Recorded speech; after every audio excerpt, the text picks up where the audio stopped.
Bismillahirrahmanirrahim. Assalamualaikum warahmatullahi wabarakatuh.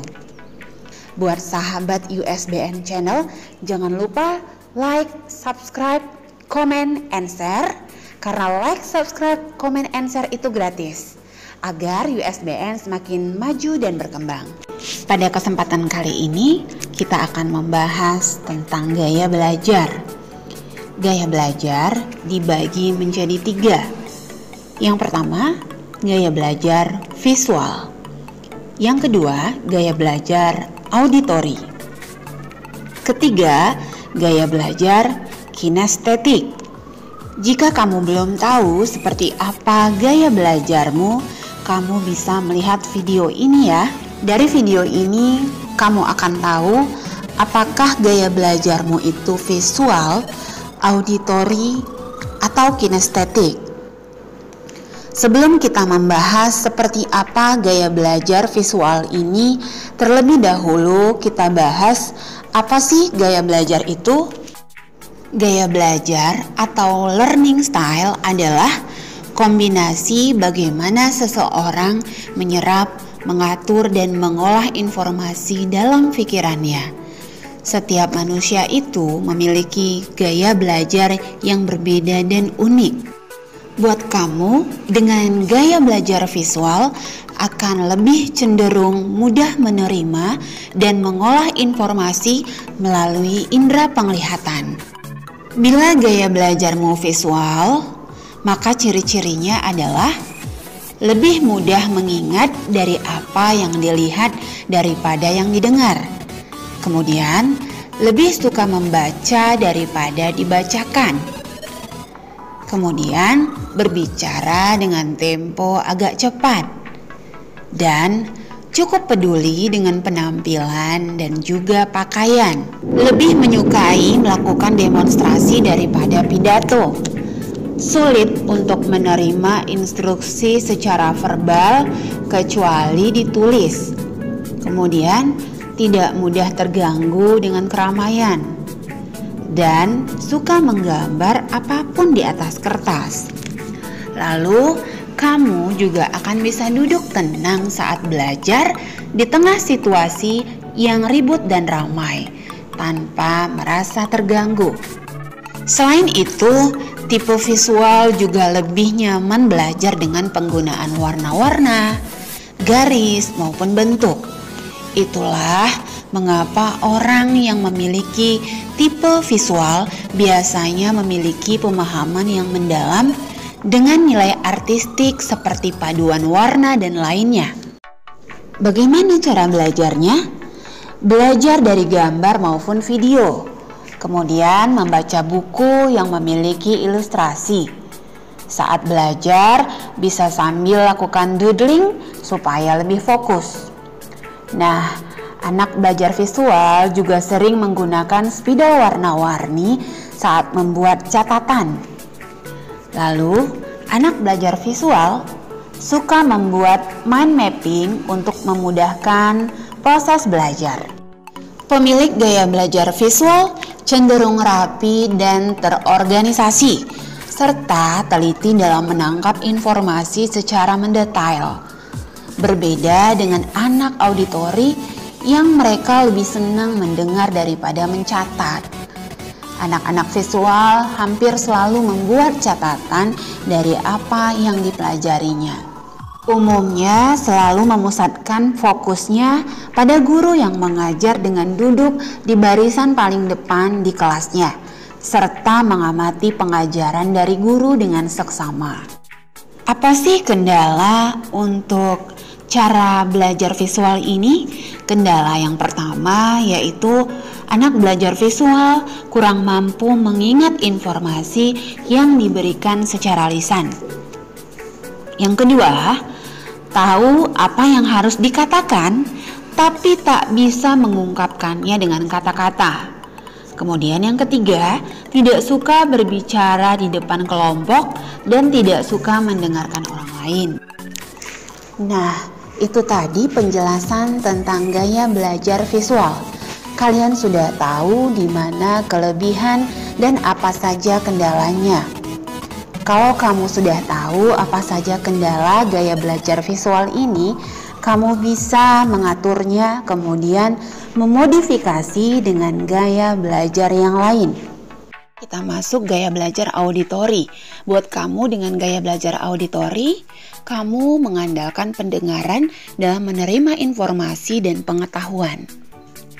Nah, makanya tipe auditori biasanya paling peka dan hafal dari setiap ucapan yang pernah didengar, bukan dari apa yang dilihat.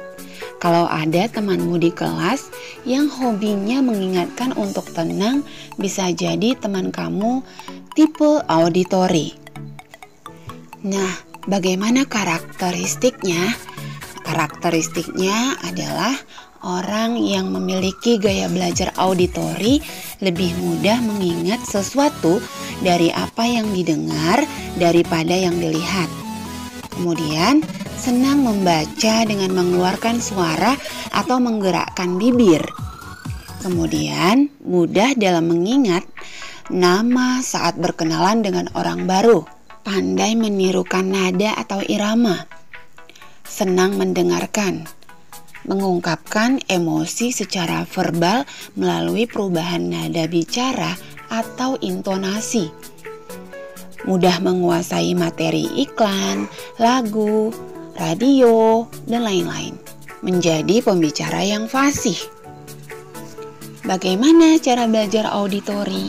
Nah, cara belajar tipe auditori, belajarnya adalah dengan mendengarkan musik yang disukai. Kemudian bisa merekam saat guru mengajar, lalu di kemudian hari didengarkan kembali. Apabila membaca buku, bisa sambil diucapkan dengan suara pelan untuk lebih mudah dan mengingat. Mendengarkan materi yang diajarkan guru saat di kelas dengan seksama. Belajar dengan diskusi bersama teman supaya lebih mudah memahami maupun mengingat materi. Secara spesifik, gaya belajar auditori ini dibagi lagi menjadi dua. Yang pertama linguistik dan yang kedua adalah musikal. Nah, auditori linguistik ini seperti apa? Nah, mudah belajar dengan cara penyampaian melalui pendengaran. Tata bahasa, keragaman kosakata, berpantun, dan pentingnya isi kalimat. Kemudian, yang tipe musikal, mudah belajar dengan cara penyampaian sambil mendengarkan intonasi nada, kata-kata yang disampaikan secara berirama dan akustikal. Kalau musikal, dia lebih suka menyimak suara. Walaupun gaya belajarmu adalah auditori, bukan berarti harus mengabaikan gaya belajar visual dan kinestetik ya. Setelah itu adalah gaya belajar kinestetik. Buat kamu dengan gaya belajar kinestetik, kamu menyenangi belajar yang melibatkan gerakan. Biasanya, kamu merasa lebih mudah mempelajari sesuatu, tidak hanya sekedar membaca buku, tetapi juga mempraktikannya. Dengan melakukan atau menyentuh objek yang dipelajari akan memberimu pengalaman tersendiri. Makanya, kamu yang memiliki gaya belajar tipe kinestetik biasanya tidak betah berdiam lama-lama di kelas. Tentu saja ada beberapa karakteristik model belajar seperti ini yang tak semua orang bisa melakukannya. Karena pertama, karakternya adalah menempatkan tangan sebagai alat penerima informasi utama agar bisa terus mengingatnya. Hanya dengan memegangnya saja, seseorang yang memiliki gaya ini bisa menyerap informasi tanpa harus membaca penjelasannya. Nah, ciri-cirinya adalah menyentuh segala sesuatu yang dijumpainya, termasuk saat belajar. Kemudian, sulit berdiam diri atau duduk manis, selalu ingin bergerak, mengerjakan segala sesuatu yang memungkinkan tangannya aktif. Contoh, saat guru menerangkan pelajaran, dia mendengarkan sambil tangannya asik menggambar. suka menggunakan objek nyata sebagai alat bantu belajar, kemudian sulit menguasai hal-hal abstrak seperti peta, simbol, dan juga lambang. Berikutnya, tipe ini lebih menyukai praktik ataupun percobaan. Nah, menyukai permainan dan aktivitas fisik. Kemudian, kinestetik juga bisa menghafal dengan cara berjalan atau melihat. Jika menghafal sesuatu, biasanya sambil berjalan atau melihat objek secara langsung. Menyukai buku dan film petualangan, menyenangi metode bermain peran, serta memiliki koordinasi mata dan tangan cukup baik sehingga mampu melakukan gerakan-gerakan dengan ritme cepat. Nah, tipe kinestetik ini juga dibagi menjadi dua. Yang pertama, movement, yaitu gerakan badan. Kemudian, touch, yaitu gerakan tangan. Yang pertama, movement, gerakan badan. Mudah belajar dengan cara penyampaian melalui gerakan tubuh. Berjalan-jalan membolak-balik tubuh, bergoyang, terampil, dan cekatan. Kemudian, touch atau gerakan tangan, yaitu mudah belajar dengan cara penyampaian melalui penggunaan jari, perabaan, dan sentuhan tubuh. Kemampuan jari jemarinya cekatan dan terampil sehingga mampu membuat kreasi tangan seperti clay dan desainer. Menari jenis tarian yang gemulai, menulis halus, dan hasil menggambarnya pun cukup teliti dan detail.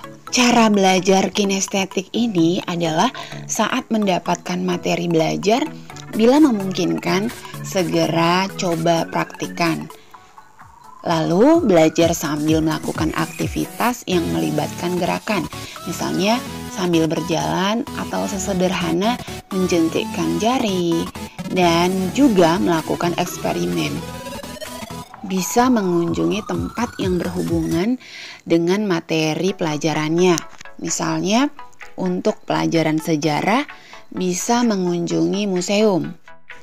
Meskipun gaya belajarmu visual, belum tentu kamu tidak memiliki kecenderungan auditif ataupun kinestetik. Jadi, diharapkan dari penjelasan video ini kamu bisa menerapkan gaya belajarmu menjadi lebih efektif. Sahabat USBN Channel, bagaimana dengan ketiga gaya belajar yang sudah saya jelaskan tadi? Kira-kira kamu termasuk memiliki tipe gaya belajar seperti apa ya? Nah, bagi teman-teman yang masih bingung, lebih cenderung tipe belajar yang seperti apa? Mari komen di bawah ya, biar kita sharing, khususnya pada ketiga tipe belajar ini. Terima kasih buat sahabat USBN Channel yang sudah mensupport channel saya. Jangan lupa like, subscribe, comment, and share. Terima kasih. Billahi taufiq wal hidayah. Wal ridho wal inayah. Wassalamualaikum warahmatullahi wabarakatuh.